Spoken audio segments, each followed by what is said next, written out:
Here we go. Here we go. Let's try to get this a little bit more level. That level. Almost level. Oh, this is a different realm. I'm hoping the sound all works fine. And it's crazy. Got the screen there, and I got the camera here, and it's super hot outside right now. It's like humid. I come outside, and my glasses are fogging up. So welcome back. This is the third Am Beowulf Q&A jet ski. So let's talk about jet ski stuff. Let's get some people chiming in, and let's start asking questions. What's up, SoCal stand-ups? What's going on? See, hey, what's going on? Hunter B, what's up? Let's get some people in here, and we'll get this this whole ball rolling with. Show us the collection. You guys want to see the collection? Hey, what's going on, Ocean Guy? All right, so we got, it's kind of messy here, but we got, see, I'm gonna hold this. So we got that, and then we got the GP, and it's full of stuff, and then we got the RXP-X. Oh, it's like opposite way to turn it. There we go. And then we got the SXR 1500. So there's cool. There's I just got a package yesterday from Riva Racing. I might show you guys everything what's in there. Let's see, how many miles per gallon do you get either on the stand-up? So the stand-up, that's actually a really good question. So basically what I do is, I think, what is it, 6 gallons of gas in there? There's no fuel light. So what I do basically is every ride, I fill it up. So basically I'm kind of getting an idea of, like, I'm basically, let's say I go out for 45 minutes, and basically I'm adding 2.5 gallons, maybe 2. It's actually super cheap to go ride that. I'm spending like $5 to go ride that every time and ride for 45 minutes. Maybe that's probably it's my favorite ski, because the Sea-Doo, we should just have a gas tanker following, filling her up. It's like a plane, you know, it comes down and it'd be like riding around, fill me up. And then Kawasaki is just like, man, a dream with gas mileage. Any plans for the SXR? Yeah, that's actually some cool things. Any good bets? So the SXR, I've installed, I'm actually going to be selling these. So I have the R&D Sponsons, and I found that these actually make the ski a little bit more difficult that I don't like. If you have it they can go forward or back. So when they're too far back, the ski seems to wobble a lot more, even when you're riding on it. So what I just picked up, and I'll show you guys this, because this is the kind of a sneak peek of what's going on with stuff. So this is what one of these pieces are for the side, and these are the ones that Riva Racing sells. Now I looked online, nobody's hardly using this, which I'm kind of shocked, because actually the design is pretty cool. So you can still move it forward and back, but a lot more forward and back. And then let's see if we can do this where it's the right side. So then they're adjustable. So basically, I'm trying to look at the holes. So I think you could have it like here or there, but then you can move it. So I'm trying to show you guys up or down. So there's a little bit more tweaking with it, and that's where I think I want to get those all right. So I'm actually thinking about doing too. That's why I'm waiting to install these. So I'm gonna go tomorrow and see getting this either hydro dipped or powder coating this like a cool green to match the ski, and then doing the Sponsons in carbon fiber hydro dip, black carbon fiber is what I'm guessing. I don't know. That's what my plan is. So that was like new, and I'm installing like a bilge pump on that thing. So I'm hoping to do all that. If you guys haven't seen, I got like really bad. Well, I don't know. I got like really bad poison ivy right now, like all over my legs, my arms, and my skin. If you can't see, like my skin is like red right there. So like working on jet skis right now, I don't want to get my hands or my arms worse than I'm already am. Let's see what are the questions. See if I can go. How do I go back up? There we go. Okay, right now, there we go. Oh, this is so much easier. So let me hang on. I'm trying to. So, any hopes with the 20? It says Travis asks, any wants hopes for the 21 Yamaha lineup. Still no leaks or rumors. I know my mom sent me something, which I don't know if it's real or not, but some site of somebody selling Yamaha, some dealer had some leaked where you could pre something with the 2021 Yamaha FX SVHO. I don't. The colors just look similar to what the 2019 Yamaha GP 1800R. I don't know if it's true or not. So I'm hoping that there's a 4-stroke Super Jet, if they're calling it Super Jet again, or they're changing the name, stand up. That'd be cool. Definitely, if that comes out, I'm going to be picking that up ASAP. I think probably the GPs will be just the same, just different colors. Maybe nothing big. I know right now, off subject with Yamaha, I got it sold like as a Fortune 500 magazine or something with Sea-Doo, and I guess their plants have been closed in Mexico for months. So they actually, in this article where they interview the CEO of BRP, so like their Can-Am lines, their factory shut down. So basically, they're hoping the next couple of weeks to fire it up, and that's probably pre-production of the 2021. So like they're going to be, if you're thinking about buying a 2021 Sea-Doo, stay away, because it's just going to be a rush project. They should already have the stuff manufactured, what normally would be going on. So they're going to be last minute till the first of the year trying to catch up to get all their 2021 or 2021 lineup. So it is, and then it just, things are going to get worse. Let's see what the next. How many mounts? We already answered that. And let's see. Hello, the boss. Hello, I'm back. Sorry he was late. It's DYD. Hello. Let's see. Been thinking about getting. See, Robert asked. I've been thinking about getting RXP-X, RXT-X. Do you think they are worth the money? I'm selling my RXP-X, 300 right here, all done up. Let's see, turn the camera, and it's $18,000 and it's tons of extras. So if you're interested in RXP-X, I know almost all dealers are sold out of what they have, and it's going to be a very, very long time till you can get a 2020 Sea-Doo. So definitely, if you're thinking about getting one, you better buy it on mine, because I got a fair amount of people. People are all trying to lowball me. See, it's DYD Kawasaki 310R. That would be definitely cool in the lineup in the garage to have. People use SoCal stand-up said people use the JC Racing Sponsons a lot for the SXR. Yeah, I did see those. I just figured to try something different. And I think the Riva Racing ones might be the ticket with it. And they were pretty reasonably priced. The let's see, Yandris Fernandez, I hope I pronounced that right, got a new Sea-Doo 170. Love it. Awesome. To me, as long as you're getting out and riding jet skis, to me, it doesn't matter what brand it is, as long as you're out having fun. I mean, that's all that matters. We should all get along, you know. I mean, I might rant on Sea-Doo, but I don't know. People mess me so much stuff. It gets me upset how bad it is. Let's see, there are no 20. Ocean Guy said there are no 2020 available.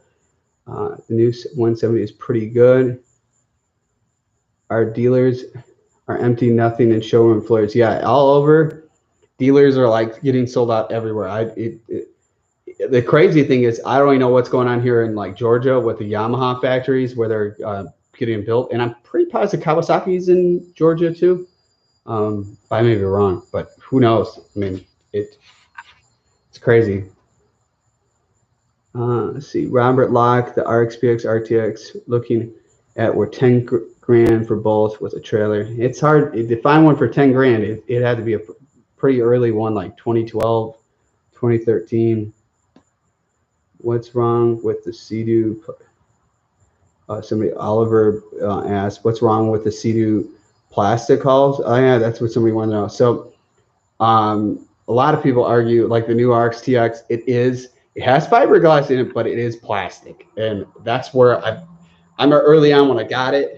I saw so many people where they're trying to wave jump in the back of the hull, they're cracking it. And then plus two, the new ones, they don't use gel coat, and it's like a laminate, some type of laminate, something really hard to eat. Like, for example, when I cracked the hull, I fixed it myself. did the gel coat and stuff, I find it actually pretty easy. I messed around with it and I find it easy. But the problem is if it's not gel coat, it is kind of hard. And the nice thing with Yamaha's too, they use automotive paint. So like you could go to a body shop, but the process of however they're painting or putting the color in the new CDs, it would make it really hard to find. And it's actually, fiberglass repair is actually really hard to find out here. You'd have to go, I would have to go to North Carolina. But the fiberglass or the plastic hulls, I don't know. It looks like that's all that Sea-Doo is going to. It's, I feel right now Sea-Doo is just trying to find every way to make the ski as cheap as possible. Is kind of where I'm seeing where they're going with stuff. I may be wrong, but I mean that's from what I'm seeing is my opinion. Because it's just like, you know, if you get a crack in plastic, I mean, how are you gonna fix that? It can be done, but I mean, how safe is it? Let's see.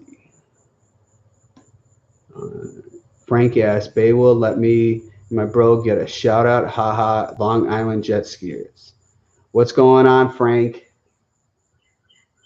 You guys get your shout out in the New York area. And just remember, there are great white sharks out there. You think there aren't, but there are. Let's see. Same here, the P&W, I got lucky and picked up a 16 RXT-X with 26 hours at nice. Let's see, our Yamaha 1.8 high output engines more reliable than the SVHO. I think all of them are like pretty reliable. I mean, it's just everything you have to take care of stuff. There's nothing that you just don't do nothing. You have to kind of like, I was saying, I'm going to do a whole video. You have to kind of have knowledge on working on jet skis because you want to make sure they're working right. Because sometimes these dealers don't have the best people working there working on them. And I hear stories all the time about that. And it's kind of different because like if you own a car, like let's say you have a Dodge or a BMW or whatever, they have to have at a dealer like certifications in whatever it is for what if they're doing brakes or any of that. The problem those dealers, they're not, where are they going to school for that? There's no school. There's like what, there's something maybe at the manufacturer, but still it's like there's no control with that. I don't think it's kind of messed up how that is. Basically, anybody who has a lot of money could become a dealer for any of these brands. It's really kind of crazy when you think about it. Ballistic, medic, scuffs on the hull from beaching. Do you recommend fixing? It's a 2019. Do they personally avoid beaching your ski? Ballistic, I'm not sure what kind of ski you're talking about. It's not the end of the world if you get scuffs on it. I would avoid beaching it if it's possible. There's actually cool, let's give a shout out to Jettrim.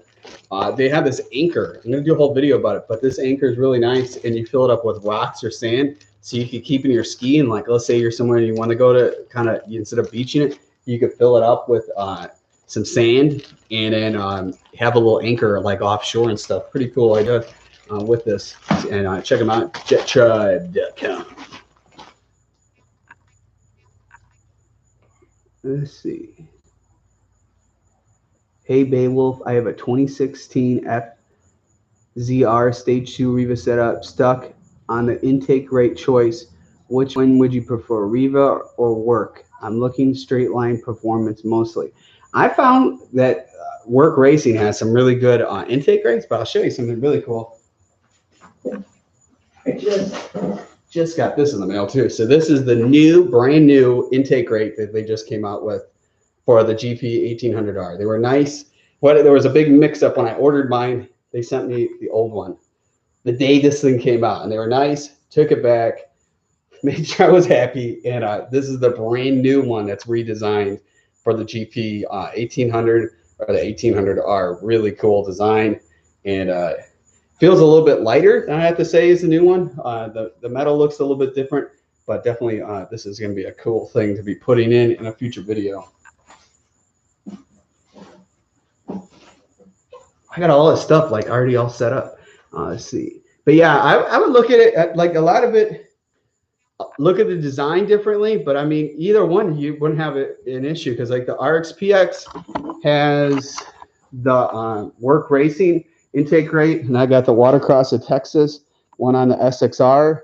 So, because it's kind of crazy, but it's like WORX Racing, they must, when I talked to the owner, they have issues with their internet or the website from Australia to the US. So a lot of stuff they sell aren't on their website. Actually, like the SXR 1500, none of their stuff is on there, which I'm like shocked, because if it was my show, I'd make sure everything's up so people could buy it. But they said they had an intake and a WORX, but they have no ski to put it on. I'm thinking to myself, they probably should send it to me. We could do some videos, but I don't know.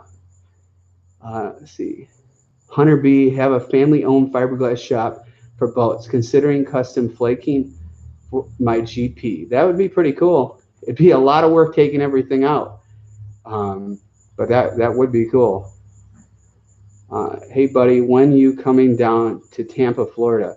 That would be cool, but if right now, from what the news is Florida is a no-go zone for me. I was at the record deaths, the coronavirus on Sunday. It's, oh man, no, it's definitely traveling right now.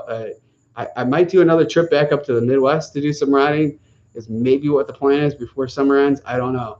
I have the hard thing traveling right now is I have a puppy that's what, 10, 11 weeks old.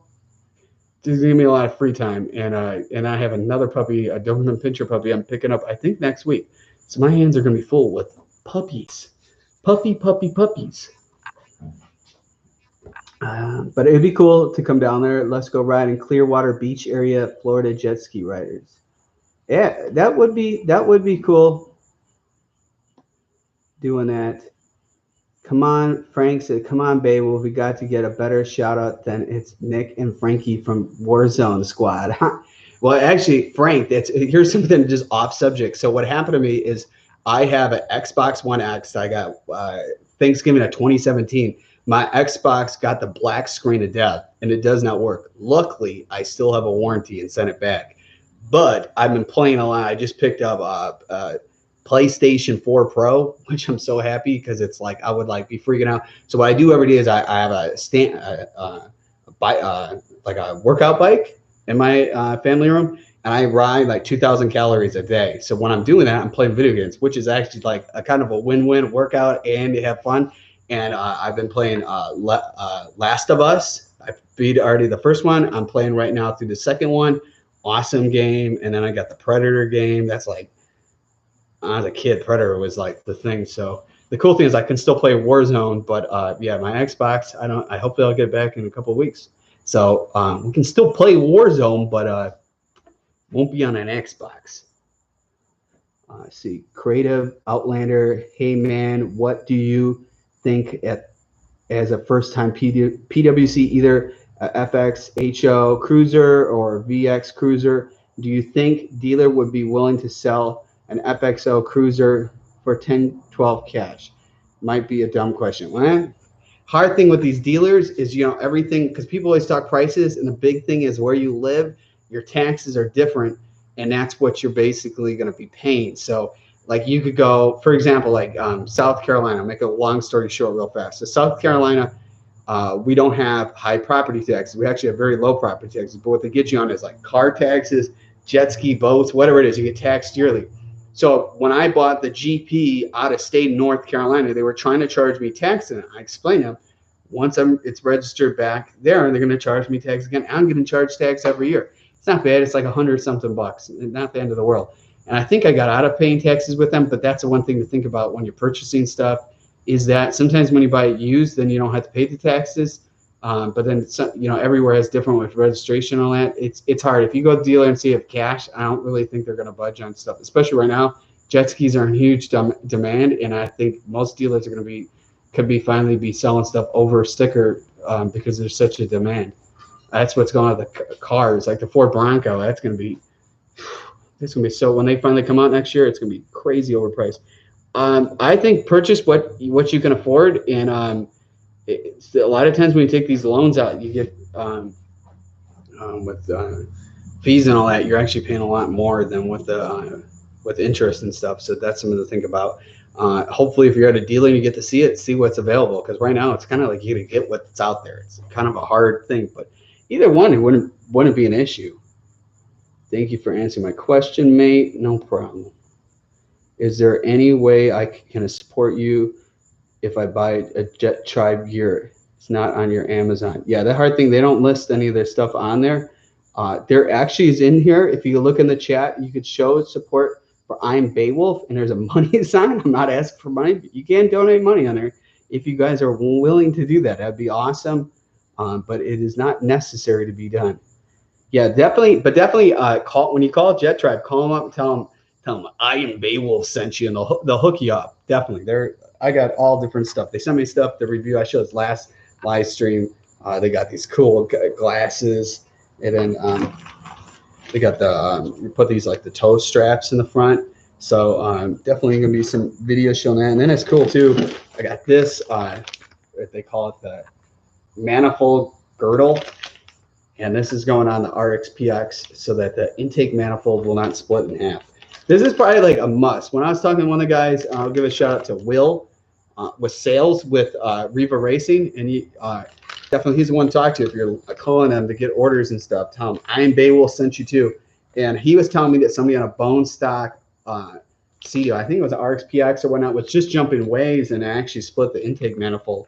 And yeah, definitely, this is like a must thing to get. And I think I can install this without having to pull the intake manifold out. It'd probably be better if you take it out, but I'm going to try doing the easy route with that. Let's see. Can you shout me out, May, all the way from England? Daniel Bennett, I hope I said that right. Shout out. He's in England, and he's on the live stream. Go to Texas. Go to Texas. Right now, too, from what I'm getting alerts with, Texas is like in a state of emergency. I think it'd be cool. I really like to go ride there, but from what I heard is there's Houston. There's so many people with the coronavirus. They got them in like adults and children hospitals, and the military are sent out there. It's like right now, it's no joke. Somebody asked, I think it's a Jersey boy, Adam, why are you selling a Sea-Doo? That's why I came to the channel. Well, there's tons of videos I've done. I think I've done probably at least a couple, 350, at least 300 Sea-Doo videos, and it's just want to move to something else. Definitely, it's everything's always for sale. It's time to move to some other ski. Is what I like to share other things. I feel if you just do one thing too much, it's time to move to something else. Let's see. Sadid, I hope I'm saying these right. If I'm not, I really apologize. If only R&D were still in business, right place and intake rates they make are unmatched in terms of performance and durability. I have ever tried R&D products in the past. I actually do R&D products. Earlier in the live stream, I had the R&D Sponsons on my SXR, and then that for the pole, that little metal piece, that's the two R&D stuff. Their stuff's kind of hard to get. I know before, though, they had a really cool RXP-X 300 intake, and it's like, those things are off the market. They make cool stuff. The boss says, I got an FX SVHO for 11K. That's a good deal. Miguel said, GP 1800R Stage 1 Plus for the wing guys. It is definitely on. My plans are to do the Stage 2 on the GP with the repitched stock prop, and hopefully it'll be happening soon, maybe in like a month or two. I don't know. It's kind of all up in the air. I don't really want to have the GP have any downtime. Let's see.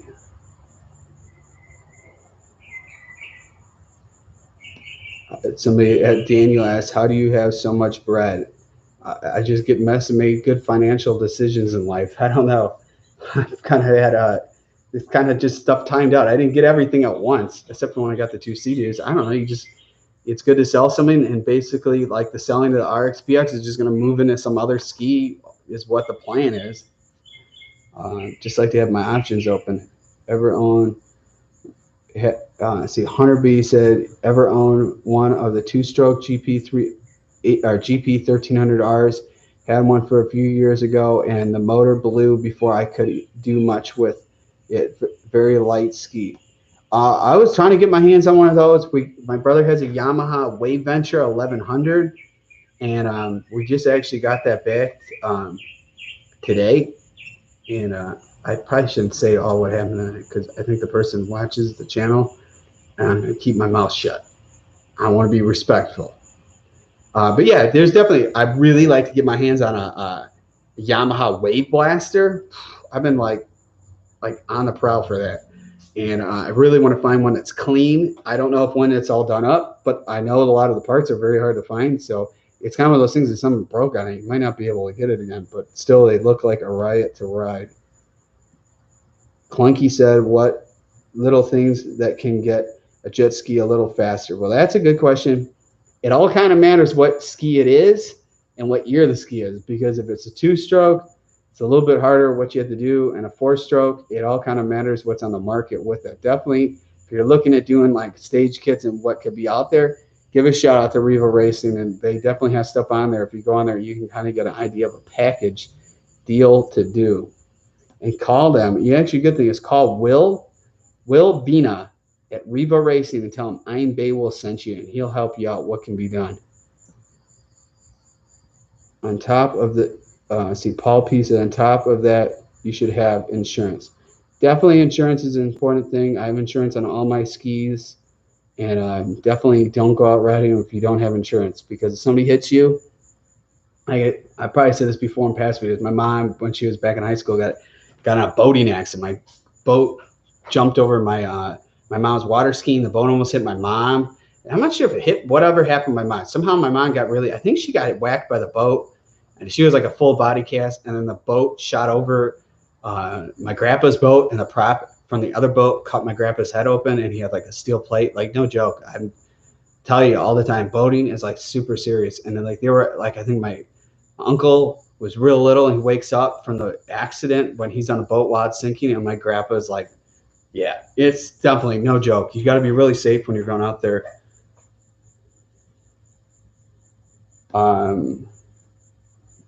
Let's see. Possum's Canoe Lake is awesome. Look at it up, everybody in the chat. Try it. That'd be cool. Somebody asked, like, I'm not going to give this guy a shout out, but somebody says, why is stage 1 slower than somebody else's one? And the difference is that is we're not going to give that person a shout out, because I have ran this tune, and it kind of screwed up the RXT-X, and that's kind of another reason why I sold it.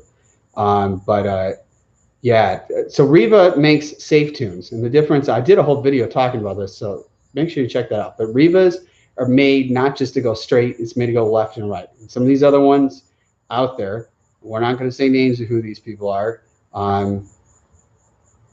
really rides crappy making turns. And if you watch those people's videos, you can see they only go straight. That's all I'm going to say. Let's see. I cannot pronounce your Pascal Orty. I hope I'm saying that right. I have a new Yamaha FX Limited 2020. Would you love to ride with you in Venice, Florida?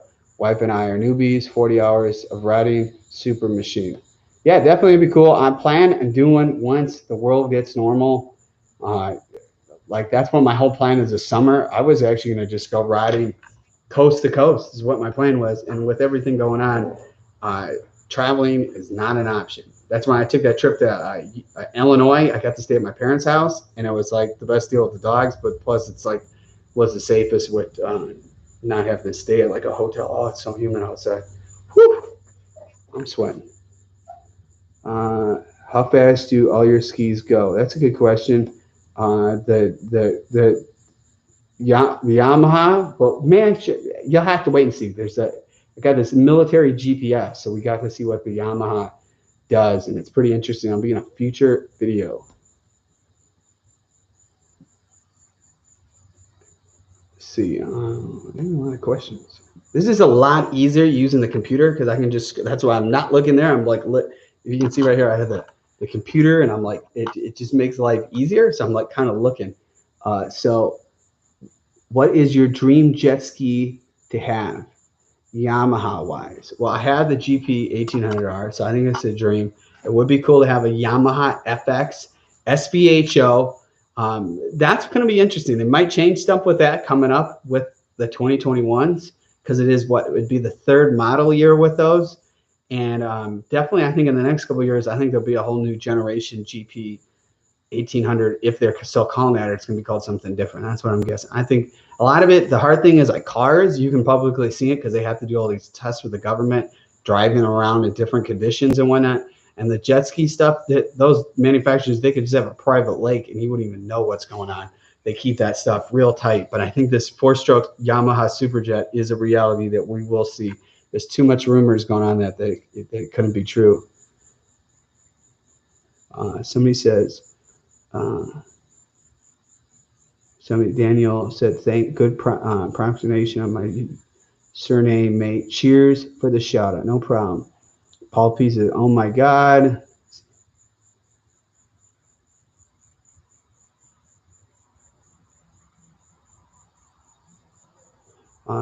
Sadid said, do you agree that the Nano XL2 platform of the FZ series is more stable or durable in terms of the fiberglass thickness than the GP? I own the VFZ and written the GP. I think they're different. The hulls are different between the ones more on riding. I think that the GP is their true race platform that you could buy. Let's see what somebody said. It's Elmer said, let do a beamy trip from Miami. That is on my to go list. Definitely we'd have to have stuff planned with a boat following us in case something happened. I wouldn't want to be stuck on the open ocean. Man, it'd be definitely scary. It's actually funny, when I took the trip to the New York boat show, I was talking real close to all the Coast Guard, and I said, oh, what's the craziest thing going on? They're telling me New York Coast Guard is their craziest thing they've been seeing is orbs underwater, whatever that's getting at. And that's no joke. They were not pulling my leg. And it's funny because I said something, and then they were telling me there were people running drugs on jet skis. And it's funny, I talked to the New York PD, like their Marine edition, and I asked them about that, and they're like, who told you that info? And I'm like, the Coast Guard down the way. I don't know why they were telling me so much. People like to tell me stuff. I don't know. It's kind of funny. Miguel said, yeah, that's what I taught. Taught. Thanks for answering. Next month for me, the frog screen for ventilating my GP 1800R. You definitely get the blow up valve. That's a must. You should check it out. Quite a difference on choppy water. Would you get another Solus prop? No freaking way. You couldn't even pay me to I would never put one of those back in. It's definitely yeah, I would stay away from those. I have, like I said in past posts, I've had like 50-something people send me photos of their props breaking in half, exactly like mine. Let's see. Andrew said, do you tow your skis because there are no marinas that accept jet skis, or there another reason? Do you tow your skis because there are no marinas? No. So what I do is I keep all them in my garage because I don't like leaving stuff outside, and it makes it just life easier. They're all here, and if I had to do something, charge the battery, whatnot, they're all in my garage. I got 2 separate garages, so it's, you look at the whole setup. So I got the whole lineup here, and plenty of room. And yeah, I like having stuff where I can just go when I want, and not. It would be nice having something in the water, but out here I don't know. I like to clean stuff out and wash them down and do all that kind of stuff after riding. That's probably the biggest thing. That's how they last longer too. Somebody said you should come try Lake Powell, Utah. That would be cool. Dream for PWC. Definitely would be a cool thing to do. Clunky said my 2002 GP 1200R has everything upgraded to the max and went 77 today. That's pretty fast. What's your favorite jet ski? Daniel asked, and I would have to say right now, I'd have to say probably my favorite jet ski is riding this baby. This thing is a lot of fun. It's definitely, every time you go out there, you learn more. And there's actually, too, on my Instagram post, it's pretty crazy. I have to see if I can somehow get the video. There's a photo on my Instagram where in North Carolina, just recently, so there's a Waccamaw River out here, and it goes all the way up into North Carolina. This guy's on a kayak, and he's going in a tight area, and he's, like I said in past stuff, alligators, they just sit there and wait for you. They're not swimming around. and this guy's paddling. This alligator just goes, wow, throws the guy upside down on his kayak, and yeah, he's lucky he did not get attacked being upside down on the kayak. That would have to be definitely scary. And I snapshot off my phone, and it's like, and it wasn't a giant alligator. I mean, it's enough to knock this guy clear off the thing. It's totally crazy. And you wouldn't even know there was something there. They're just sitting there waiting for you. All right, any other questions? We're going to be getting out of here. We're at 35 minutes. Let's see.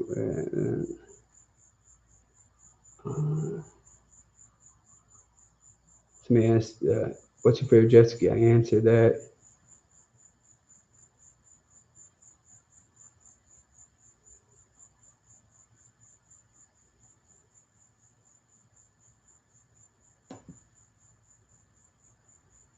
Daniel says a lot of tricks on the Cowie compared to a regular jet ski. I wouldn't say I'm ready to do tricks. It's just maybe the trick is like how much you have to lean over when you turn and stuff like that. It's definitely a challenging thing. More GP videos coming soon, hopefully. Yeah, there's definitely a lot of stuff. The trip when I took to Illinois, it was like a 16-hour drive. So I'm trying to get all these. I got like 1 or 2 more videos of that, and then I think it's back to normal with Sea-Doo and Yamaha stuff. Paul Piece sizing for gloves. I use the here. I don't think they still sell these, but these are like Jettrim. Their size extra large, and I gotta be careful. I got poison ivy on me right now, but yeah, I put them on. They do fit. I got it on my wrist, but yeah, these are gloves. They're really nice. I wear extra large. I think I cool all their stuff too. Like these are my goggles I wear. I got all my stuff kind of set up, and actually this is cool too. If you're out jet skiing, this is a good thing. This is on my Amazon store, Amazon.com/shop/I'm Beowulf. And this is a titanium dive knife. Mounts right on your ankle. Really nice blade. And good thing to have. You never know. Maybe you get run in with a gator or a shark, or gotta save somebody's life. It's a good thing to have. You never know. Do you learn to backflip one day? That would be cool, but I don't think it's possible. And the SXR 1500, it's too big, too heavy. But definitely, I would like to get a super jet, but they're pretty overpriced. Even old ones. I mean, it's like crazy. Some people are trying to sell them as much as they are new. It just doesn't make any sense. Any good mods for a Sea-Doo RXT 230? You kind of, like I said before, you go on Riva Racing, and you ask to talk to Will in sales, and he can help you out what stuff is good.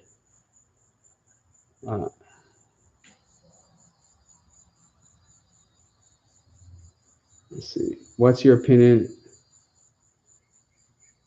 I'm not answering that one. We're gonna do that. Thing's gonna be removed. We're not talking about that guy. I like that. I'm not into like trash talking people, so we're not going there with that. That is something you have a chance of being blocked.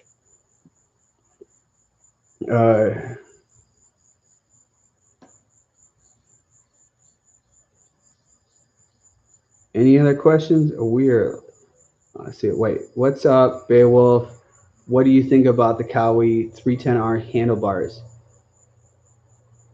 They're not really prop grips, right? Well, they're better than most because they're more like, you can always change the hand grips, but this is like, let's see if this thing can focus.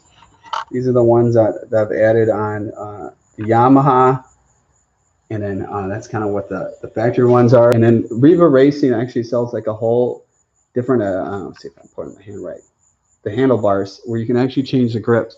And that would be kind of, I think, on one of my next list of things to get.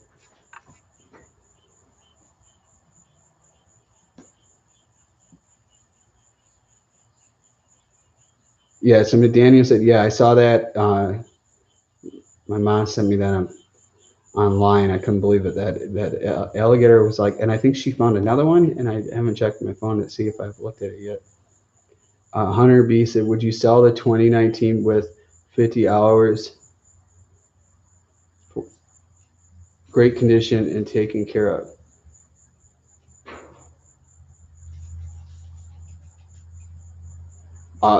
You talking about my GP? Because it has like 30 hours. I don't have 50 hours.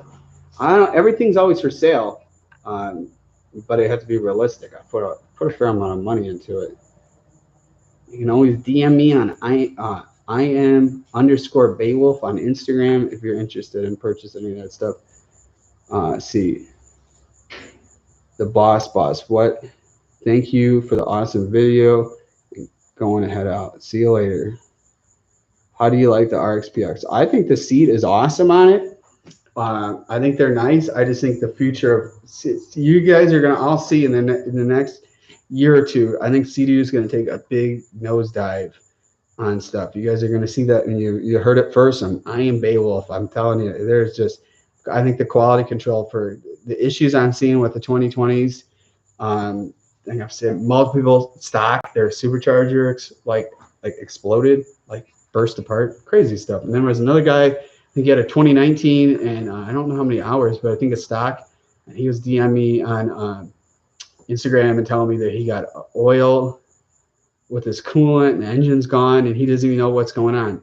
And I told him, man, once you get that fixed, you gotta sell it, because that's crazy. I mean, these skis aren't cheap, and they're not crazy expensive either. I mean, but still, it's basically like a small car what people are paying, and you should have something reliable to ride. That's what's kind of crazy. Modifying some of these ones, like that's where I tell people you gotta be. I did a whole video about this. You gotta be careful what you're doing tuning wise, because if some of these people with 2019s, 2020s, and then what the 2021s having all these issues, you gotta think twice before you do stuff, because once you do that and you have no warranty, what are you going to do? You know, those engines are not cheap. But I do like the RXP-X. I just like to move to something else. May I'll regret selling it once it happens. But it's kind of, I just want to like move to different ski and it shows something else. I can only afford so much stuff. And I already have 3 skis. I mean, one has to go to get something else to try. And my goal, like I said in the past live stream, I like to do is do up a ski, have it for a year or two, and then sell it and move to another ski is kind of what the plan is. So I've owned the GP now for what like a little over a year, and I've had the RXP-X since 2018. So I've had the RXP-X for a couple of years now. Let's see what let's see. Perp said got a GP last weekend, already racked up 5 hours on it. The power, is it so addictive? I got a punch. My RXT for sure. When do you do the first oil change on the GP? I did the first oil change at 10 hours. At that time, I did change the oil and the fuel, or the oil filter. Also, too, I recall I did the spark plugs too, just for all sake. But definitely make sure if you haven't already, get a blow-up valve, like one of the ones like Riva sells. Definitely that would be a smart thing to do to save your clutch on your supercharger. I seen somebody post they had 30 hours on a 2019 GP 1800R, and they did not have a blow-up valve on it, and their whole clutch went on their supercharger. And sometimes I don't think that stuff's under warranty. Let's see. Somebody asked the thing twice. I just answered that with RXP. So I like it when I'm selling it. What's the craziest encounter with the animal you were riding? A jet ski, alligator, sharks, so forth. So all right, I've had it's an old video from 2018. I'm riding, and I was in a Waccamaw River, and I saw something big moving. And I didn't know what it was, and I was going pretty fast, like 70 something, and it was an alligator. And when I went past it fast, the alligator lunged at me, and I'm like, I didn't turn around to go check it back out. And then I had another time when we had Hurricane Florence. The Waccamaw River was overflooded for like 7 months. So that happened in September. I think it was September. And then by like spring, I was able to go out there, and there were so many alligators out there. It was like this one alligator where it's moving so fast, you can see the wake from it, but you can't see the alligator. I mean, the thing was just like hauling butt. Those things are quick. I've had on the Waccamaw River, I've had a bull shark run in front of me. I think it's on my Instagram. I had a head-to-head out of the jetties with a juvenile white shark, and then I've had like sharks tap the underneath of the jet ski. And it's that video I saw with the alligator. I mean, it kind of gets that reality. And then I had one time with the crazy thing is sometimes, because how the GoPro films, it doesn't get everything. So I was riding a stand-up, and I'm by the swing bridge where I normally ride it, and I'm like practicing turning, and all of a sudden, out of the depths, this alligator rises up. Not all the way to the surface, but I could clear as day see it.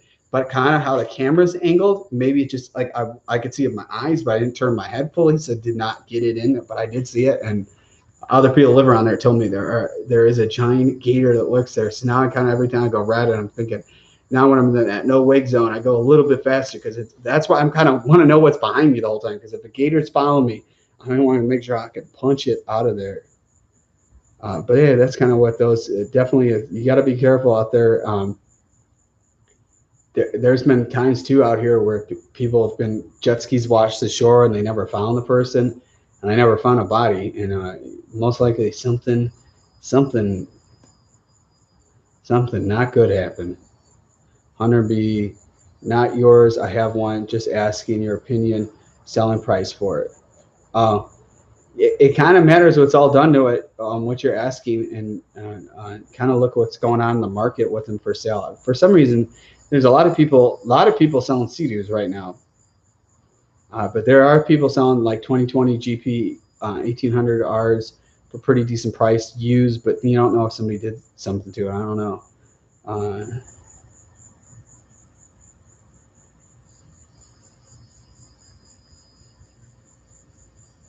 So Elmer said 2016 RXP stock just put in a new supercharger flywheel because the recall back in 16. Should I upgrade to the 20s or keep my 16? 20s, good luck trying to find one. I mean, I guess they're out there, but everywhere around dealers are sold out. And like I said, with the 2021s earlier in the live stream, I don't think it's going to be the year of Sea-Doo in 2021. That's just my opinion. So somebody goes, Ricky, so why are you still wearing the hat? It matches the Am Beowulf shirt. I was gonna wear the blue GP, but I just thought that it just colors wouldn't match. So I figured I'd wear this out, and then it shows some love. You can find us on the merch, ambeowulf.com. You know, I still got the merch of the Sea-Doo stuff. It only when supplies last, and they're gonna move to something else. Perp said, do I need a tuner to run the Riva blow-up valve on the GP? No, but you do have to pull out the intake manifold and tap for the vacuum line for that. It's not that hard to take apart, and it matters too what year it is, because the newer ones are all plastic. It's pretty easy to do with that. Let's see. Ricky said why the X models like the GPR don't upgrade their bar to race bar. Why are they all on this plastic?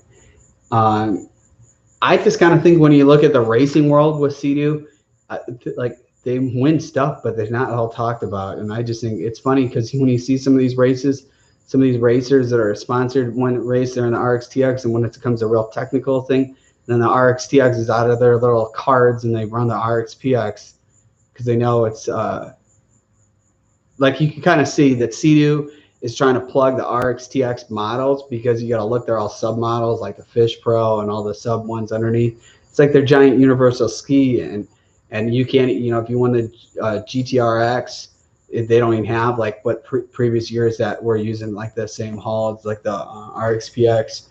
And I guarantee the new one, which is probably going to happen this year, it's going to be a plastic hull, and they got the carbon seal and all that kind of fun stuff. Yeah, I just think that Sea-Doo needs to work getting rid of that carbon seal and changing their design. I think there's stuff that needs to be worked out. But I think too, like you look at a lot of stuff, Sea-Doos, that's how a lot of shops make all their money. It's more working on Sea-Doos than Yamahas and Kawasaki's. But again, I'll love all brands. I mean, I still like Sea-Doos. I mean, I still own one for the time being, but I mean, they're still good ski. I mean, it's just not everybody has to have the exact same ski. I mean, that'd be silly. Everybody has their own rights to buy whatever you want. But I just know from experience. I've owned 4 Sea-Doos, and I'm Sea-Dooed out. All right, I'm like, long story short, I had a 2012 Sea-Doo Speedster 150 supercharged boat. And what happened is I bought the boat 4 months later. Awesome boat. 4 months later, they decided not to sell the boats anymore. And then it came servicing was only one place to go to. All these other dealers wouldn't touch it. And then I wanted to sell it, and no place would take it. Every dealer is like, they wouldn't even take a trade-in. They're like, oh, no, we don't touch the boats. And everybody in the U.S. didn't want to buy the boat because they were all afraid they couldn't get parts. And I ended up putting on Oodle, so a site like Craigslist. And this guy from a French colony in South America bought the boat, and I actually got exactly what I paid for it. And I had like 60-something hours on it. So I actually had a win-win, but sometimes I wish I had that boat still, and sometimes I don't. But yeah, it was a cool boat. But then the stuff with the newer Sea-Doos, I'm just Sea-Dooed out. Yeah, there is a video. If you go under my playlist, you kind of look through it, and it's one, I think it's on there. You just got to search, or you go under the how-to videos, and there'll be anyone with the Yamaha. You got to scroll through it. There's so many. They aren't on there with those. There are all playlists in the channel. They're all kind of categorized. If you're looking for just a specific ski, like RXT-X videos I did, RXP-X, GP videos, blah, blah, blah, or how-tos and all that kind of cool stuff, or adventures. Definitely on. I do like cars also. I'm a former professional race car driver, and I drive a Jeep Grand Cherokee SRT. And I did own a Hellcat, but I don't own it anymore. That thing was burning oil like crazy. It was like burning 7 quarts of oil. And it was like a lease I did, and I had it for 3 years, and I'm glad I leased it and I didn't buy it. You know, big old nightmare being stuck with that thing. I don't know. I think car-wise, I think that just to me, like cars are just, I like SUVs now, trucks. Definitely. I might be thinking about selling my Jeep, and it's too bad the Ford Bronco is like a year away with that. But I don't know. Now having like a bigger dog again coming soon, and I'll have 4 dogs. Like cars can't work with me anymore. I should just drive a, I don't know, something a lot bigger. Plus, dude, when you have the hurricanes here and you got to like evacuate, I don't even want to own 2 cars anymore, because it's like, well, you got to leave one behind, you got to bring all your stuff with, and it matters how bad the hurricane is. And so it's lucky there was a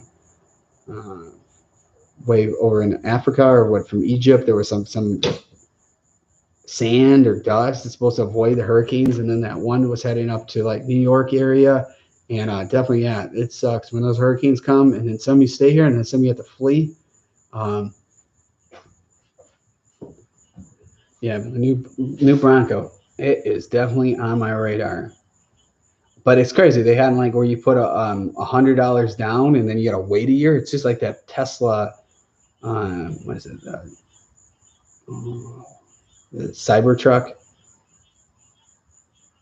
Yeah, no, the Durango Hellcat. That looks really cool. My dad owns a Durango SRT, and that's really nice because then you got 2 rows in it. But the Hellcat version is only a 1-year thing, because I know that there's a next generation Durango Jeep Grand Cherokee sharing the same platform. So it's pretty much, I think it's the last year of the older body style Durangos. That's why I think it's only 1 year, but it's definitely really cool. I don't know, that Hellcat engine, I don't know if it's as reliable as you think. But yeah, the Durango Hellcat, good luck trying to get one of those. They're going to be so overpriced. But they got the Ram TRX. That's going to be released soon, or announced, and that'll have the Hellcat engine. That'd be cool. I don't know. I kind of like, I was looking to a period of time looking at a Chevy ZR2. Those look pretty cool. And they looked really big, and when you got in there, they were so tiny, and I'm like, I don't know about this, but they do look cool. Yeah, definitely. I did own a diesel truck. That's a funny story too. I owned a bunch of GMC diesels, but I had a 2015 GMC Sierra 3500 Denali. Awesome truck, black on black, and a big BF Goodrich off-road tires. And when I lived in Illinois, I got pulled over going pretty fast and on the highway. And when I got stopped, for whatever reason, when I bought it, they put regular truck plates on it, and I guess the truck was supposed to, because how big it is. And Illinois is like real kind of goofy with their laws and rules, and they go off of like when you buy a truck, yeah, the vehicle gross weight what it can hold, and then what their towing capacity. So some of these new trucks to tow as much as like almost close to a semi truck, I guess. So they calculate both of those. So they considered this truck, I should have had a CDL driving it. And this was just like, it's the Denali. It's like, it's not a work truck. It's like their luxury truck. And I had to sell it real quick because they were requiring I had to get a CDL within like less than a month, and that's not happening. So I sold it and got the Jeep SRT, and I was just talking to my mom about that today because I'm like, I love that diesel had the diesel exhaust brake on it. Oh, that thing was just, it would just stop on a dime. It was this giant tank, but it would take so many spots to park and stuff. Definitely, I wish I didn't sell that. I miss that truck, but it wouldn't be fun for jet skiing though. Let's see. Ricky asks, would you change anything in a brand new Kawasaki 310R? I think there might be a chance because they did come out with another version. I don't know. I don't know if this is the year Kawasaki might come with a new 310R or something different. They're kind of one of those things like Toyota where they got something good and they haven't changed it. Like the SXR 1500, the only thing that's changed is like somewhat the paint scheme, and nothing's changed otherwise. They're kind of like, once they get something going, they like it and they keep it how it is. And that's kind of like how Toyota is and Honda. That's kind of where I'd have to say the Japanese make really good stuff. They're good things to be purchasing on there. I did at one time owned a FJ Cruiser Trail Teams Edition. It was the white on white with black wheels. And it's crazy. That's probably like my best car I've ever owned. I had 100,000 miles on it. I traded it and it got exactly what I paid for it new. It's unbelievable. I didn't lose any money and I put 100,000 miles in it. It was such a demand because I think they only made like 3,500 of them each year with the trail teams. And yeah, that was crazy. I got like $28,000 for a 100,000 mile car, and the vehicle, that's what it was like new. It's kind of crazy. And it was a 6-speed manual. I missed that, but the only thing that sucked with those is that it really sucked pulling my boat. Actually, the clutch went out numerous times with that. I was like 2 weeks without a vehicle. It had problems going up way up hills pulling that trailer, and the boat wasn't even that heavy. Nice. USK said, that's dope. I have a 2020 Charger 392. The only thing I'm a little afraid with the 392 is there's all that, you have to change the valve lifts on it. I think they go bad. I've seen all these posts. I should stop looking at posts of people having issues because I'm seeing all these people, their engines are going, and I'm like, oh my gosh, man, that's like almost up to like 20 grand or something. And I have an extended warranty, and I think my extended warranty just expired. So you still got the 5-year powertrain, and then I just fixed the carbon fiber trim. Luckily, the dealer under warranty, they let me install it myself, which was awesome with that. But yeah, I'm a little worried about that. That 392, it's an awesome engine, but they're known it was a valve lifts. It's like a couple grand to change that, and you got to retune it or something, and then you lose your powertrain warranty by doing that. But then the rumors are the Jeep Wrangler having the 392 in it. That'd be pretty cool.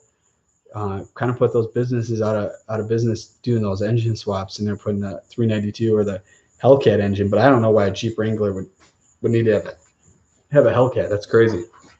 All right, let's do a few more questions, and then I'm gonna get out of here. We're at 58 minutes. Why are you selling the jet ski? I've answered that multiple times, but I'll answer it again. I just want to get into something else. I want to move to a different jet ski, something that's kind of fresh. Like there isn't a lot of videos, and I can't say. Everybody asks me, and I'm not going to break. You just have to wait and see. I've hinted one of them, but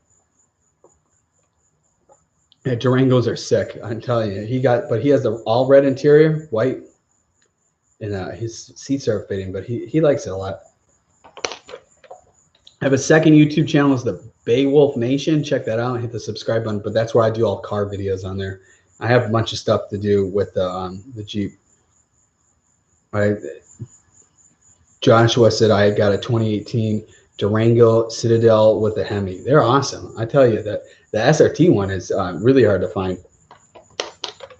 And it's crazy because when I lived in the Midwest, my dad got that new when it came out, the SRT one. And I think we got the thing in the really low quarter mile time. I don't know off the top of my head, but way under what they said the manufacturer claimed. And because we did it when it was like -4 outside or something. So that's just running super good being that cold. But we got it like, I think I forgot what they were on stock, but we got it like, I don't want to say a number that I don't remember, but it was way faster than what it was. And I think we had older videos of me and my brother racing each other with those. It's all older stuff. That's why I said check the playlist out. There are a lot on this channel. Old Hellcat racing videos or Jeep SRT racing videos or videos with the Durango and stuff. Make sure you check out the playlist. There's a lot of stuff. That's why people don't realize it's like the move and a half, because it's like how many videos can you do of the same ski? Let's see. Brendan asked, what made you start YouTube and why? Well, that's a funny story. So when I used to professionally race cars, I think YouTube came out in 2006, and I had a business where I was working on high-end cars. Like we're modding up Corvettes and Porsches and Ferraris and Vipers and Evos and STIs and S2000s and all that kind of cool stuff.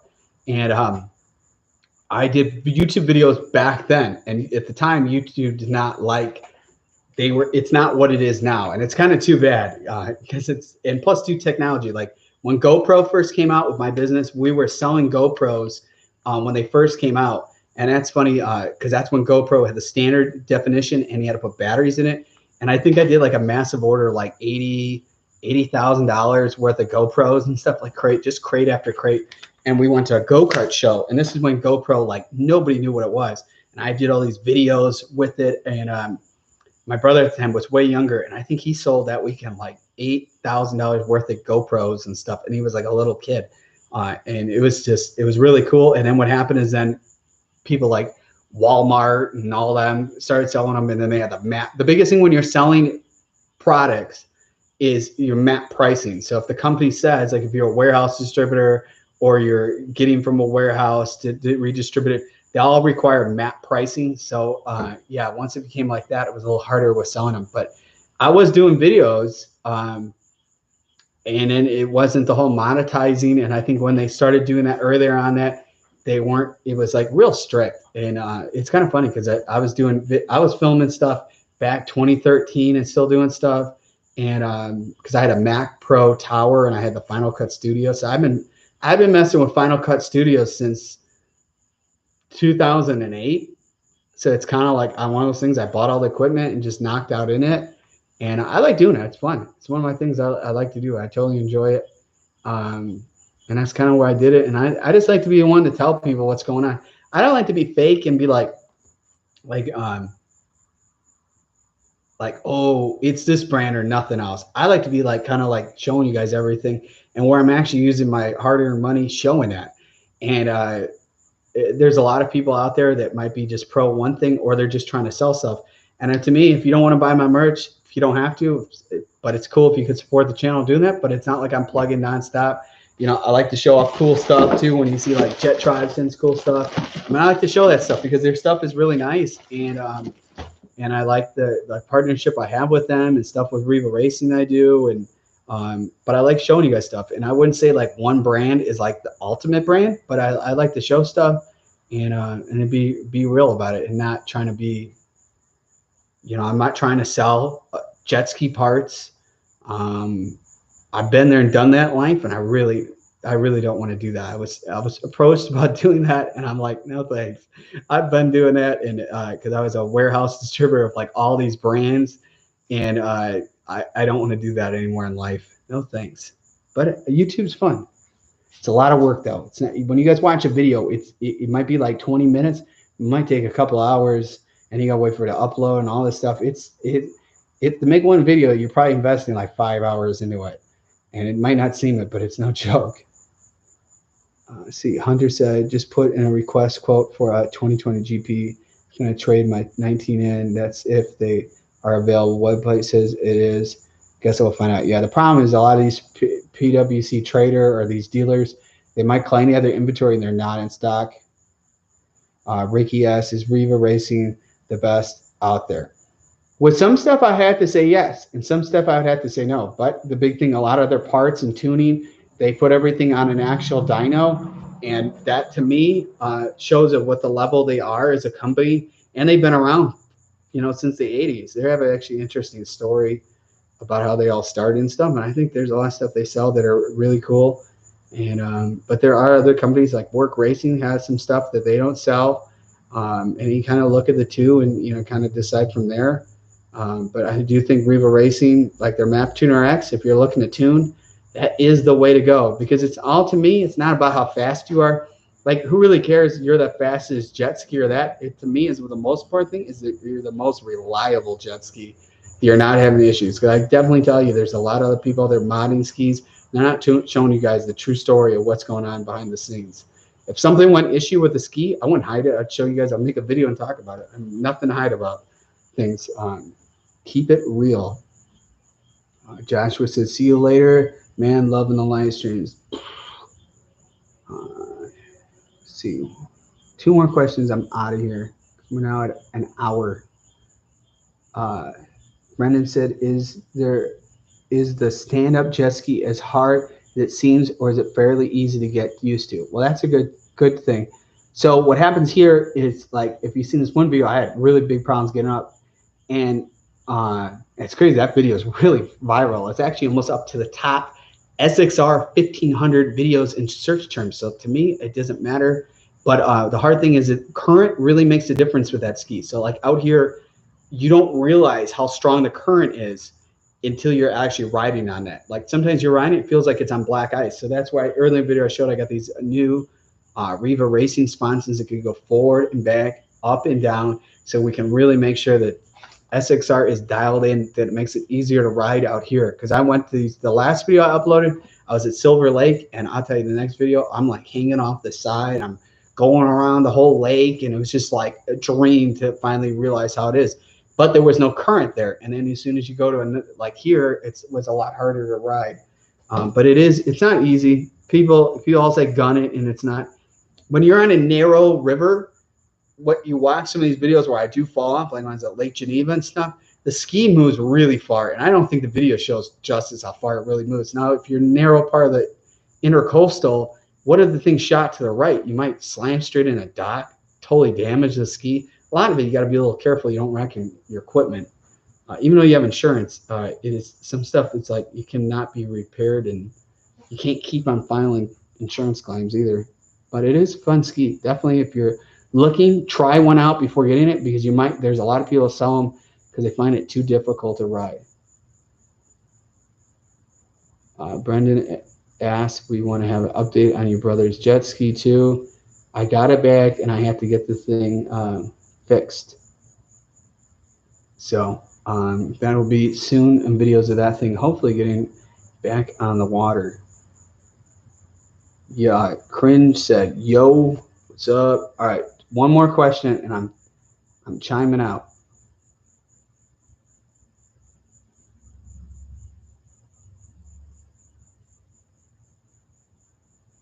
If it's not broke, why fix the thing? Ricky asks, if it's not broke, why fix the thing? Cowie, what do you think about that?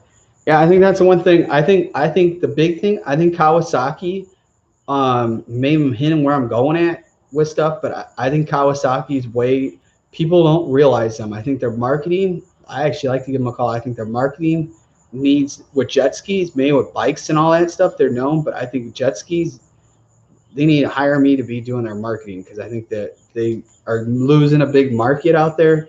And I think once you guys see some future content with that, all these people on these CDs will be selling them. I know there's tons of people, and you might not think that, but it is. I do get the comments of people send me that in DMs. There is tons of people selling their CDs and moving to Yamahas from my videos. And definitely, who knows what the future will hold once the RXP-X sells. But definitely, I'll tell you, there are going to be more and more people leaving the Sea-Doo family into Kawasaki and Yamaha.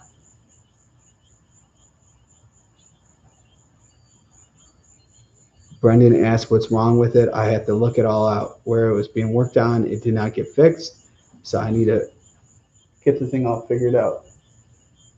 All right, one more question. I'm going to get out, because we're not talking about this. You're going to ask my brother on his channel what's going on with this ski, because I don't know if he wants me to. I think he might be selling it too. I don't know.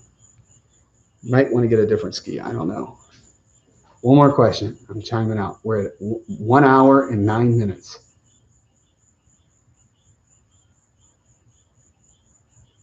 It's going to be like a timer. 10, 9, 8, 7, 6, 5, 4, 3, 2, 1. All right, one more question. Come on. I know somebody's probably typing away. I got to get some people some time. It takes time to type.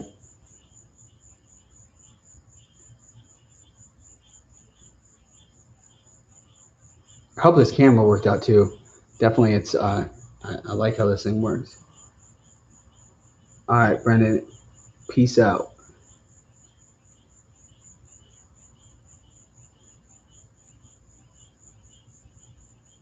All right, anybody have any other questions? Let's keep it going. We've been moving straight forward for an hour. Now it's getting a little slow. I mean, people are typing. I think I've answered everybody's question too.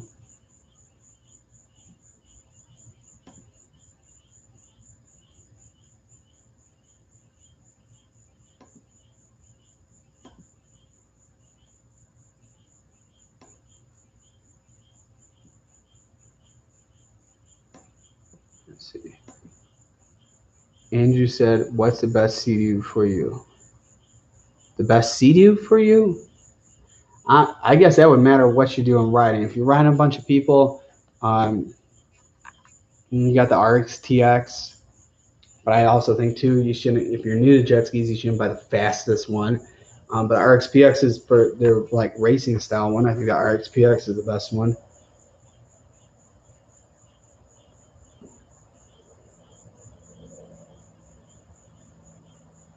I don't know who that is. Somebody asked, what do you think of? I don't even know who that is. Hi, J.I. I don't know who that is. I don't know. Search what he is, but I look at every brand before you make any decision. But the hard thing is dealers are shortage, so you kind of have to look through these, see what's available. Right now, if you're like hardest set on one thing, it might be very hard to get this year. So I'll wait to next year. But I look, I mean, you might have to travel super far away. Somebody somewhere might have something, but there could be this huge like jet ski shortage. That's actually, I'm kind of afraid of selling the RXP-X. I think there might be this huge shortage. I'll be like, why did I sell it? Why did I sell it? I won't find anything to replace it. I wanted to go to these launch parties with like Yamaha and Sea-Doo and Kawasaki, but traveling right now is not an option. All right, so we're going to be timing out. One more question. Do you think Polaris gets Campbell asked, do you think Polaris should make a jet ski? They did make old vintage jet skis at one time. They did make jet skis, and they did make good ones. I don't think, money-wise, I don't think they're going to go into it, but you look at, too, they made the Slingshot, and you never thought they were doing that, and they pretty much took over the market over the T-Rex. That campaign motors with a T-Rex, at one time I was selling those back in the early 2000s, and I'll tell you that Slingshot with Polaris blew them out of the sky, because that brand, they had to go buy a motorcycle and use it as a donor. They weren't getting the engines and stuff. That's why those T-Rexes are so much money. Bilbo asked, any new mods to the GP 1800? Yeah, I showed that earlier, but I'll show it again. Just got the brand new Riva Racing intake rate. And I showed this earlier, but I'll show it again if you haven't seen the whole thing. But this will be in a future video. I had their older version, and this is their new one. They were nice to send me out a new one. And take back my old one. I want some customer service from me.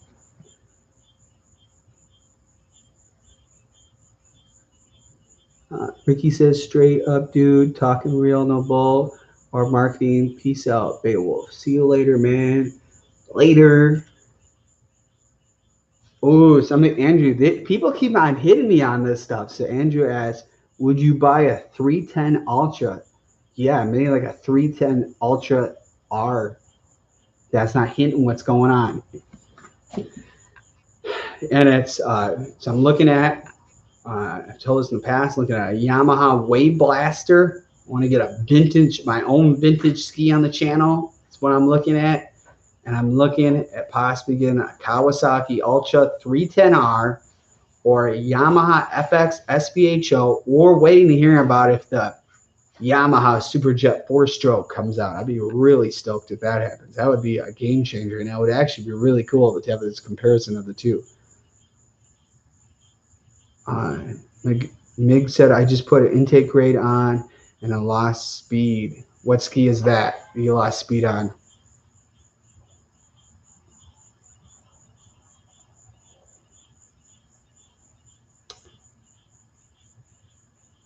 Waiting for a response.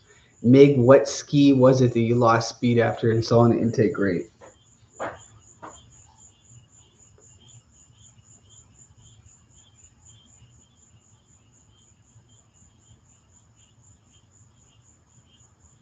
While I was random typing, I will say when I first installed the first one Riva had, I only lost like a half a mile per hour. I did not lose fully of what the ski was. I had a military GPS. It says I'm playing GP 1800R. The best thing is to get a handheld GPS, and I will have those on my Amazon store. And I think it's in my Jeep right now. I can't show. But I'll wait until when I post talking about and definitely get one of those, because even when you put, first off, the wheel on those aren't accurate. And the crazy thing, I got a video coming too. The Sea-Doo GPS is not accurate either. And I have this one. It's the same style one. It is actually what the military use. And it's really nice. And it's handheld and it can mount on the handlebars, which is really cool. And it's really accurate. And even the hard thing is, there's a Can-Do makes one for the Yamaha. But still, this is no joke. Definitely, but I didn't lose much on it.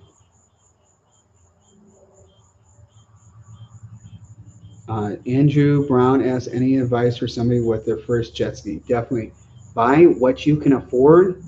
Don't go out and buy the most fastest jet ski. Try to find something with a little bit lower hours. Some older jet skis don't have an hour meter, so you don't know what you're getting. But definitely try to get something like a Yamaha or Kawasaki. Best places to start looking if you're looking for a used ski. Try Facebook Marketplace, or try like Craigslist, stuff like that. Or you got PWC Trader is only like new skis, not really used ones. So, but that's definitely look at and just kind of like see what's out there and figure out what you can afford and kind of know you're getting a good deal. Mig said, I just ordered one from your Amazon store to determine actually lost speed, but it was the wheel that's not accurate. The wheel is not accurate. I tell you, it's just spinning, and it's like the dream wheel. Like, what is it doing? And it's crazy. You'll see this video I have coming out with the Sea-Doo, and you would be like idle and going somewhat speed. The Sea-Doo is exactly right, but once you start moving, it is like, man, that stock GPS on the Sea-Doo is not accurate at all. Should be first on Yamaha. So somebody asked, Bilbo asked, what mods should be the first for a Yamaha FX SVHO Waverunner? Definitely get a blow-up valve. It's your first thing to save your clutch, supercharged clutch. That is like the most important thing. Like an engine breather, start with that and then work your way up. But if you're in that, won't affect your warranty either. I'm going to do a whole video talking about warranty, because it's kind of like a whole big thing to talk about. Or maybe I'll do it on a live stream next one, talking all about that. Somebody asked,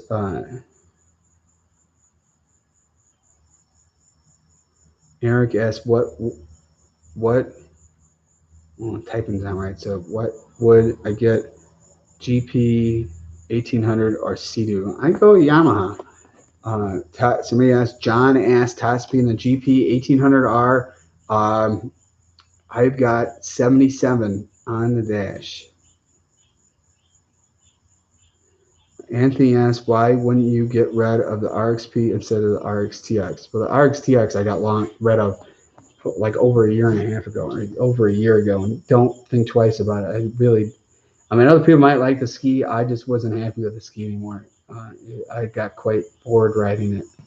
But not saying you shouldn't own one, but I was done. And the RXP-X is for sale, and I'm not going to be purchasing anytime soon another Sea-Doo. I'm Sea-Doo'd out. Top speed on SXR 1500. I think it's about 65 miles per hour. And I tell you, that is, when you going, I think I got my next video, it shows like I was doing like 50 on it standing up. I'm telling you that is like a whole nother world of going fast when you're standing up than like when you're on a sit down jet ski. Definitely feels like it's like you're just keeping yourself up. It's just the rush on that. It's like it just is so much fun to ride. I mean, it's so technical.